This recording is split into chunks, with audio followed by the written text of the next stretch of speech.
10월 둘째 주 로포커스 주요 뉴스입니다. 지난 11일, 12일 이틀간 윤석열 정부의 두 번째와 세 번째 대법관 후보자에 대한 인사청문회가 열렸습니다.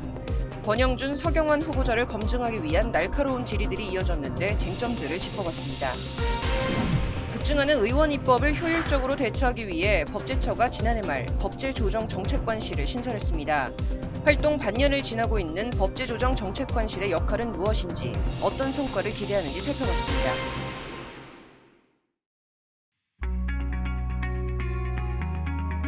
시청자 여러분 안녕하십니까? 로포커스 시작하겠습니다. 국회가 본격적인 인사청문회 체제로 돌입했습니다. 법조계에선 오는 18일 퇴임하는 조재현, 박정화 대법관의 후임자로 지목된 권영준, 서경환 후보자 인사검증이 화두로 떠올랐는데요. 지난 11일과 12일 차례로 두 후보자에 대한 청문회가 열렸는데 늘 그렇듯 송곳 검증과 여야의 줄다리기로 강대강 대치가 이어졌습니다. 대법관 후보자의 면면과 논란이 되고 있는 쟁점들을 짚어봤습니다. 지난달 김명수 대법원장은 새로운 대법관 후보자를 윤석열 대통령에게 임명 제청했습니다. 최종 후보자로 낙점된 인물은 권영준 서울대 법학전문대학원 교수와 서경환 서울고등법원 부장판사입니다. 오는 9월 퇴임을 앞두고 이번에 마지막으로 대법관 제청권을 행사한 김 대법원장. 그간의 논란을 의식해서였을까? 두 후보자를 임명 제청하면서 대법관 구성 다양화를 요구하는 국민 기대를 염두에 뒀다고 밝혔습니다. 앞서 지난달 대법관 추천위원회가 대법관 후보를 8명으로 좁힌 뒤 대법원과 대통령실의 갈등설이 불거졌습니다. 윤 대통령이 이념 성향을 이유로 특정 후보에 대한 임명 거부를 미리 검토했다는 언론 보도가 나온 겁니다. 임기 동안 코드 인사 논란에 숱하게 휩싸이며 몸살을 앓아온 김명수 사법부. 실제로 현재 대법원 전원합의체 13명 중 김 대법원장을 포함한 이른바 진보 성향 대법관이 7명으로 과반을 이루고 있습니다. 그러나 중도 성향으로 평가되는 두 후보자가 임명될 경우 진보 성향의 박정화 대법관 퇴임으로 1명 감소하면서 대법관 구성에도 변화가 생기게 됩니다. 두 후보의 면면을 구체적으로 살펴보면 먼저 권영준 후보자는 국내 민법 전문가로 평가받습니다. 서울대 법학과를 졸업한 권 후보자는 35회 사법시험을 수석 합격하고 1999년 서울지법 판사로 임관해 법관 생활을 시작했습니다. 이후 법원행정처 기획조정실 판사를 끝으로 2006년 서울대 법대 교수로 부임해 학계로 전향했고 2009년엔 법무부 민법개정위원회 실무위원으로서 민법 개정 작업에도 참여했습니다. 서경환 후보자 역시 서울대 법대를 졸업하고 1995년 서울지법 서부지원 판사로 임용됐습니다. 대법원 재판연구관, 서울중앙지법 부장판사, 서울회생법원장 등을 거친 서 후보자는 재판 실무에 능통하다는 평가를 받습니다. 이 같은 이력을 가진 두 후보 역시 여러 의혹들에서 자유롭진 못한 상황입니다. 지난 11일 먼저 진행된 권 후보자의 인사청문회에선 고액의 자문료를 놓고 질의가 이어졌습니다. 과거 서울대 법전원 교수로 재직하면서 대형 로펌의 법률 의견서를 써준 대가로 18억 원을 받았다는 논란이 제기된 겁니다. 이에 대해 권 후보자는 송구스럽다고 사과하면서도 야당 청문위원들의 자료 제출 요구에는 비밀 유지 의무 위반을 이유로 거부했습니다. 국민들의 눈높이에서 볼 때 고액의 소득을 얻게 된 점에 대해서는 겸허하게 인정하고 받아들입니다.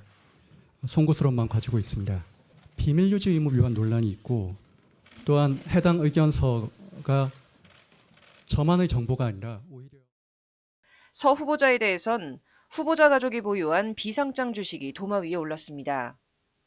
야당은 서 후보자의 배우자와 장남 소유의 비상장 주식 평가액이 4년 만에 7배 급등한 경위에 대해 집중 공세를 펼쳤고 이에 대해 서 후보자도 권 후보와 마찬가지로 송구스럽다고 밝혔습니다. 공직자로서 계속 재산 등록을 하지 않습니까? 네. 가족들의 이런 비상장 주식 부분은 상당히 불필요한 오해를 일으킬 수도 있습니다. 네, 송구스럽습니다.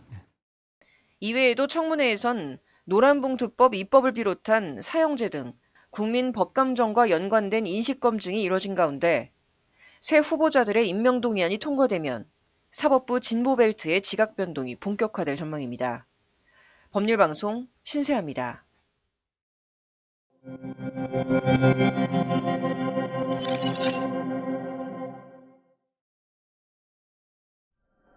자녀에게 한 푼이라도 물려주고 싶은 마음 모두 똑같으실 겁니다. 하지만 무엇보다 중요한 건 이 돈 때문에 후손들이 남보다 못한 관계가 되지 않도록 공평하게 배분하는 것이겠는데요. 그 법률방송 로포커스 신규 코너 완벽한 상속 보시고 최적의 플랜 세우시기 바랍니다. 오늘 첫 시간 법률사무소 율쌤 허윤규 변호사님 모셨습니다. 안녕하십니까? 네, 먼저 변호사님 자기소개 간략하게 부탁드립니다. 네, 안녕하세요. 저는 허윤규 변호사라고 합니다. 저는 이제 법제처와 농협에서 부동산과 금융 그리고 상속 관련 업무를 좀 담당을 했었고요. 그러다 보니 이제 현재는 이제 법률사무소 율셈에서 상속 소송을 전문으로 하는 변호사로 활동하고 있습니다. 네, 그 변호사님과 함께할 코너 이런 완벽한 상속인데 먼저 변호사님 어떻게 완벽한 상속 뭐라고 생각하십니까? 예, 보통 상속에서 흔히 얘기하는 이제 문제점은 그 상속세 문제가 있고 그다음에 이제 분배 문제가 있을 수가 있는데요. 예. 상속세는 당연히 이제 내야 할 세금을 얼마나 좀 줄일 수 있느냐 절세의 문제라고 한다면은 분배의 문제는 결국 공동상속인들 간에 과연 공평하게 분배가 돼서 어느 상속인이라도 섭섭하지 않은 상속, 그런 상속이 어쩌면 완벽한 상속이 아닌가 싶습니다. 예, 그 본격적으로 좀 질문을 드려보겠습니다. 말씀하신 것처럼 이 생명보험금은 이 망인이 직접 보유하고 있던 게 아니라 그 사망했을 때 그 보험사에서 주는 금원이지 않습니까? 예, 그렇죠. 이런 것도 이제 상속 재산이라고 할 수 있나요? 네, 생명보험금은 좀 그 상속에 있어서 좀 특별한 취급을 하고 있습니다. 그 생명보험을 좀 이해를 하시려면은 그 개념을 좀 이해를 하셔야 되는데 그 보통 보험계약자가 있고 피보험자가 있고 그다음에 이제 수익자라는 개념이 있습니다.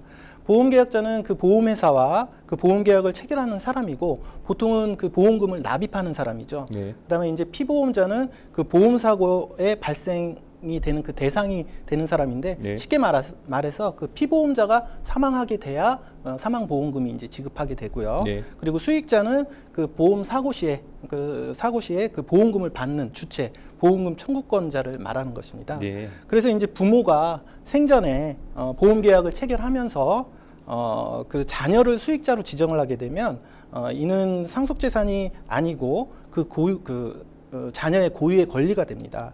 즉 보험금 청구권은 상속에 의해서 발생하는 권리가 아니고 보험계약의 효력으로서 생기는 권리이기 때문에 네. 그 상속재산 분할의 대상이 아니고 그 상속재산 분할의 협의나 또는 그 소송의 대상도 아니게 됩니다. 네. 그래서 그 피상속인 즉 망인이 자신을 그 보험 수익자로 지정하는 그 예외적인 경우를 제외하고 네. 보통 자녀를 수익자로 지정하게 되면은 네. 그 상속인에게 기속되는 보험 청구권은 상속 재산이 아니라 그 상속인 고유의 재산이 되게 되는 것이죠. 네. 그 말씀하신 대로 그 상속 재산이 아니라 그 수익자 고유 권리라고 말씀을 해주셨는데 네. 이 상속 재산이 아니면 보험금을 수령해도 상속세를 부과하지 않는 것인지 이것도 좀 궁금합니다. 결론적으로 말씀드리면은 보험금도 이제 상속세를 납부해야 되고요. 네. 말씀하신 대로 이제 상속재산의 대상은 되진 않지만 그 보험금은 수익자인 그 상속인이 얻는 경제적 혜택으로서 다른 상속재산과 다른 차이가 없습니다. 네. 그래서 이제 상증세법에서는 특별하게 이제 규정을 두어서 그 피상속인 망인이 보험계약자인 보험계약과 그리고 보험계약자가 망인이 아니어도 그 실질적으로 보험료를 그 망인이 납부를 했다면 네. 그런 경우에는 상속세를 부과하고 있습니다. 네. 그리고 그 이런 경우 좀 많이 궁금해들 하실 것 같습니다. 이 망인이 사망했을 당시에 재산보다 빚이 많으면 이 상속 포기를 하는 분들이 많이 계시는데 그렇죠. 네. 이 상속을 포기해도 망인의 사망 보험금은 받을 수 있는지 네. 이런 거 좀 궁금해하실 것 같은데. 예, 변호사님 많이 좀- 궁금해들 하시는데요. 예. 그 피상속인이 남긴 그 상속재산은 적극재산도 있을 수 있지만 네. 채무, 빚과 같은 소극재산도 있습니다. 그래서 보통 빚이 많으면 3개월 내에 이제 가정법원에 이제 상속 포기 신고를 하게 되는데요. 네. 결론적으로 이제 처음에 말씀드렸다시피 보험금 청구권은 상속 재산이 아니고 상속인 고유의 재산이기 때문에 상속인들이 이제 빚이 많아서 상속 포기를 하더라도 네. 자신의 고유의 권리를 행사해서 그 보험금 청구권을 행사해서 보험금을 받는 데는 문제가 없습니다. 네, 그 사망보험 수령 가능하다고 말씀을 해주셨는데, 네, 그럼 이 그렇습니다. 보험금은 상속인들끼리 어떻게 나누는지, 이게 네. 뭐 상속 재산 원래 똑같이 나누는지 이런 것도 네. 좀 궁금합니다. 그 말씀드린 대로 이제 보험금 수령자가 이제 상속세를 내야 하는 건 맞지만 네.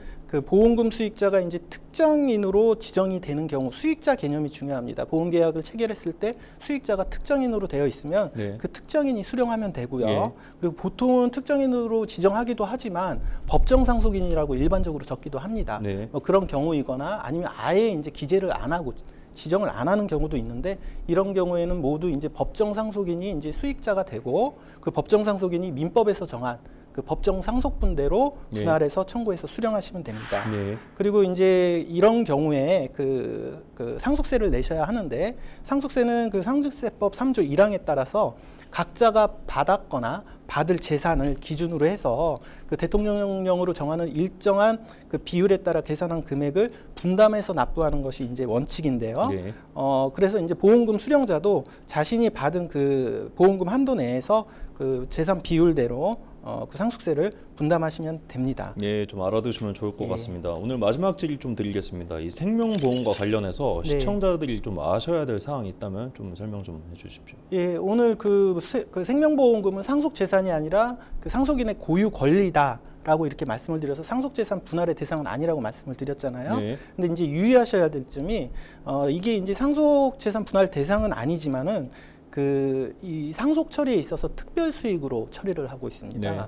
특별 수익이 뭐냐면은 그 공동 상속인 간의 그 형평을 도모하기 위한 그런 제도인데요. 예. 뭐 쉽게 말해서 이제 증여와 같이 처리를 하는 것입니다. 그 보험금을 받은 사람은 미리 이제 증여와 같이 특별 수익을 받은 걸로 봐서 상속 재산을 미리 받은 것으로 봅니다. 예. 그래서 이제 그 상속분을 미리 받았기 때문에 남은 재산을 분배해 갈 때 자신이 받은 그 보험금을 제외하고 공제하고 이제 남은 재산에서 적게 받게 되는 경우가 있고요. 네. 심하면은 보험금을 그 유류분으로 반환해야 되는 경우도 생길 수가 있습니다.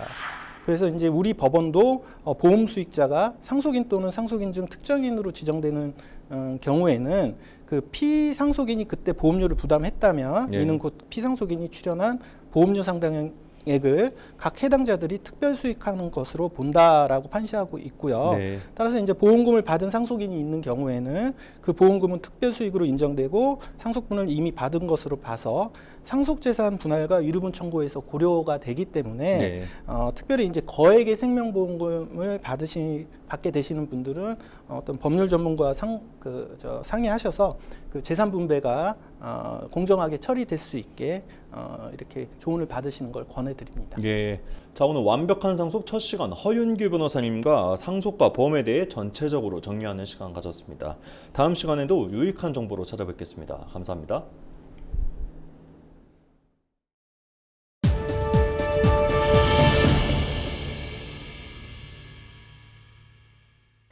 급증하는 의원 입법, 정부의 효율적 대응을 위해 법제처는 지난해 말 법제조정 정책관실을 신설했습니다. 활동 반년을 지나고 있는 법제조정 정책관실 역할은 무엇이고 어떤 성과를 기대하고 있는지 석대성 기자가 보도합니다. 16대 1,900개, 17대 6,300개, 18대 12,200개, 19대 16,700개, 20대 23,000개, 그리고 사실상 마지막 의정 활동에 들어간 21대 21,800개. 평균 6건 남짓이던 의원 입법, 현재 75건을 가뿐히 넘깁니다. 입법권이 남발되니 법안 가결률도 당연히 줄어듭니다. 16대 국회 법안 가결률은 37%, 21대 들어선 10%도 되지 않는 실정입니다. 더 큰 문제는 공동 발의입니다. 21대 국회의원 1명당 공동 발의 법안은 평균 797건. 지난 3년간 공동 발의 법안이 1000개 넘는 의원도 93명에 달합니다. 이렇게 입법 실적 채우기에 몰두하는 일부 국회의원. 자신이 공동 발의한 법안이 무엇이었는지도 몰라 본회의 때 기권표를 던지는 황당한 상황도 나옵니다. 우후죽순 쏟아지는 법안들. 헌법에 위반될 소지가 다분한 법안도 속출합니다. 지난해 말 법제처가 신설한 법제조정 정책관실. 법제처 내 선별된 15명이 올해 초부터 본격 활동 중입니다. 최근 급증하고 있는 의원 발의 입법에 대해서 정부 차원에서 체계적으로 대응할 수 있도록 지원하고 법령안에 대해서 정부 내에 다양한 의견들이 있는데 이것들을 책임 있게 통합 조율하도록 하기 위한 목적에서 법제조정 정책관실은 크게 두 가지 업무를 수행합니다. 먼저는 모든 의원 발의 법안의 법적 쟁점을 파악, 관계부처에 통보하고 상임위에도 의견을 전달합니다. 발의 내용에 대해서는 각 법제관실별로 실무자들과 법제관들이 분담을 해서 영역별로 나눠서 모니터링하고 있습니다. 법률 간의 중복, 상충, 모순되는 부분은 없는지, 그리고 법안이 통과될 경우에 집행상의 문제는 없을지 등을 중심으로 해서 검토해서 의견을 드리고 있고, 또 한 가지 업무는 각 부처에서 이른바 청부 입법이 필요할 때 쟁점 사안을 사전 검토해 법안이 신속히 국회를 통과할 수 있도록 지원하는 겁니다. 입법 때 정부 안에서 다양한 의견이 나오는 것도 조정하고 필요시엔 정부 입법 정책협의회를 주도하기도 합니다. 초안의 경우는 아직 발의되지 않았기 때문에 법제처 법안심사에 준해서 법리 검토를 하고 체계 잡거나 부칙에 이르기까지 꼼꼼하게 법안을 완성해 드리려고 노력. 미처 생각하지 못했던 조문까지도 저희들이 문제점을 검토해서 국회 반응은 어떨까? 입법을 실질적으로 담당하는 보좌진과 전문위원 등에게 물었는데 아직은 의견이 다양했습니다. 활동 초기라 대부분 법제 조정 역할을 잘 모르지만 대체로는 긍정적으로 평가합니다. 법안이 완성도 있게 만들어지도록 돕는 일입니다. 전문적으로 지원하는 일이기 때문에 법제처 본연의 기능에 해당되기도 하고요. 특정 법안의 어떤 정략적 관점에 접근하고 있지는 않습니다. 국회 입법권이나 부처의 정치적 업무하고도 충분히 조화를 이루는 일이라고 생각합니다. 법제처 임무를 아는 국민은 얼마나 될까? 하지만 공직사회에선 법제처 역할을 모를 수 없습니다. 국민은 모르지만 모든 행정이 원활히 뛰게 하는 법제처. 국민에 대한 법제처의 짝사랑은 오늘도 계속되고 있습니다. 법률방송 석대성입니다.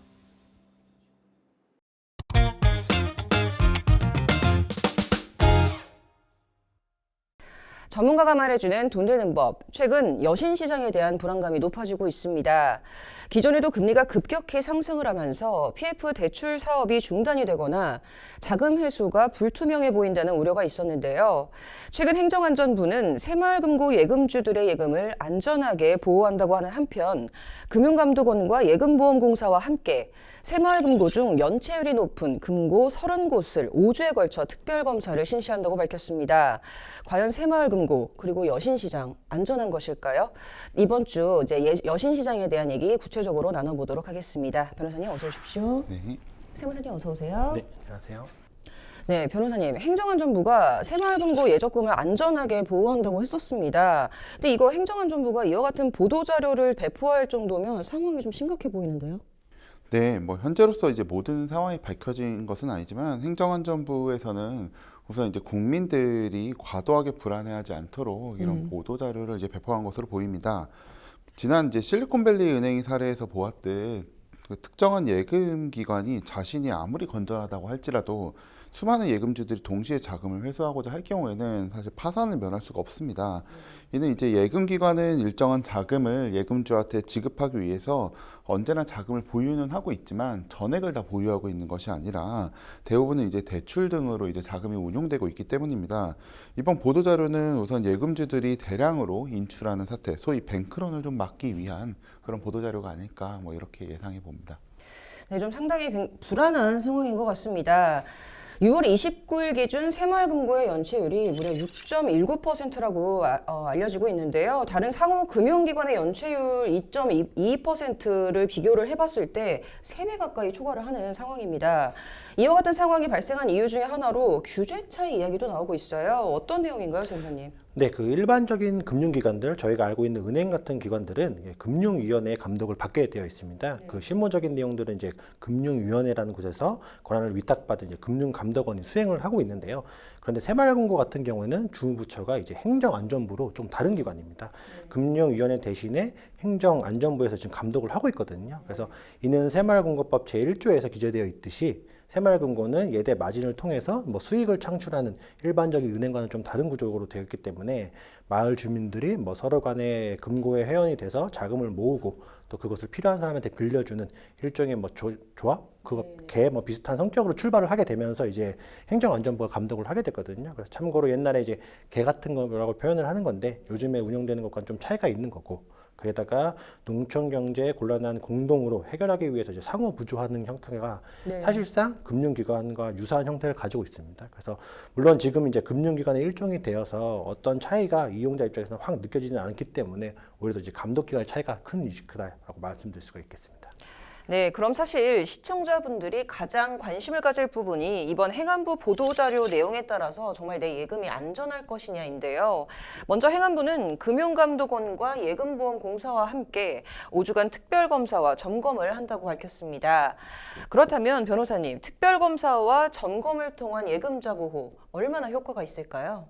네, 뭐 검사와 점검 모두 어느 정도 효과가 있겠지만 이제 검사와 점검은 과거에 이제 해당 새마을금고가 어떻게 업무를 수행하였는지 이렇게 보는 것인 반면에 과거에 뭐 어떻게 업무를 했는지 파악을 한다 할지라도 예금자 보호에는 사실은 뭐 직접적인 효과는 없습니다. 오히려 이제 예금자 보호에 효과가 있기 위해서는 대출 채권이 이제 회수될 수 있도록 뭐 지원하거나 아니면 뭐 새마을금고에 뭐 자금을 공급하거나 이런 것들이 조금 더 이제 효과적이라고 할 수 있습니다. 결국에 뭐 이러나 저러나 이 예금자분들은 자신들의 그 예금이 안전한지가 굉장히 궁금하실 것 같습니다. 근데 이제 행정안전부가 부실한 이 새마을금고의 경우 다른 새마을금고와 인수합병을 통해서 5천만 원이 넘는 예금은 이제 예금자도 보호를 좀 하겠다라고 이제 얘기를 했는데 이거 문제 없을까요? 네, 우선 새마을금고 자체가 그 50명 이상이 모여서 설립을 한 것인 거고, 이거 하나는 결국엔 개인의 재산입니다. 따라서 인수나 합병을 한다고 하더라도 존속하는 회사의 회원들, 즉 개인들이 이제 거부하게 된다라고 한다면 이걸 좀 강제로 하기는 좀 어렵다라고 저희 판단을 좀 하고 있고요. 그리고 인수하거나 합병한 후에도 존속할 보다 우량한 새마을금고의 회원들은 입장에서도 굳이 뭐 우리가 부실한 새마을금고를 인수해서 그 부실 자산을 떠안을 필요가 있겠냐라는 생각은 당연히 하게 될 수밖에 없고요. 지금은 이제 A라는 새마을금고의 부실률이 예를 들면 6%에 불과하다라고 하였다 하더라도 시간이 지나면 그 부실률이라고 하는 게 점점 더 커질 수밖에 없는 상태거든요. 반면에 예금반환 채권은 여전히 이제 모두 따라할 수밖에 없기 때문에 매우 헐값에 합병된다고 한다면 뭐 가능성은 있다라고 판단하고 있습니다. 네, 최근 이번 사건이 굉장히 논란이 되고 있는데요. 변호사님, 세무사님께서 끝으로 시청자분들께 한마디 해주신다면요? 네, 아무래도 이제 하실 수 있으시면 그래도 5천만 원 이하로 이제 좀 분산해서 이제 자산을 좀 예금해 두시는 게 좀 유리하겠죠. 그리고 예금자 보호가 되면 이제 모든 것이 안전하다 뭐 이렇게 생각하실 수도 있는데요. 이 예금자 보호 제도의 적용을 받는다 할지라도 실제로 이제 이를 인출하기 위해서는 좀 상당한 시간이 또 소요가 됩니다. 이제 그 사이에 이제 예금자 본인이 이렇게 있는데 뭐 누군가에게 이제 전세 자금을 반환해야 한다거나 뭐 이런 상황이 발생할 수도 있으니까 좀 현명한 판단이 필요합니다. 네, 저도 이제 투자자 입장에서도 본다면 하면 이런 사태가 좀 발생하는 게 투자자 입장에서는 좀 불안하다고 표현을 할 수밖에 없겠는데요. 계속해서 이런 일이 발생을 하고 된다면 결국 이 자금이라고 하는 것들은 은행에 두는 것이 아니라 실물 자산으로 두거나 아니면 국내 기관이 아닌 해외에 더 안전한 곳에 둘 수밖에 없다고 판단할 수밖에 없거든요. 그래서 실물 자산을 둬야 된다라고 한다면 다시 뭐 부동산 쪽으로 자금이 좀 물리지 않을까, 아니면 국내에 있는 자금이 어쩔 수 없이 국외로 유출되지 않을까라는 염려도 좀 하게 될 수밖에 없습니다. 네, 저희 이번 주 새마을금고 연체 사태에 대해서 알아봤는데요. 굉장히 고민하시고 있는 예금주분들 많으실 것 같은데 저희 방송 보시고 판단에 조금이라도 도움이 되셨으면 좋겠습니다. 다음 주 더 유익한 콘텐츠로 찾아뵙겠습니다. 감사합니다.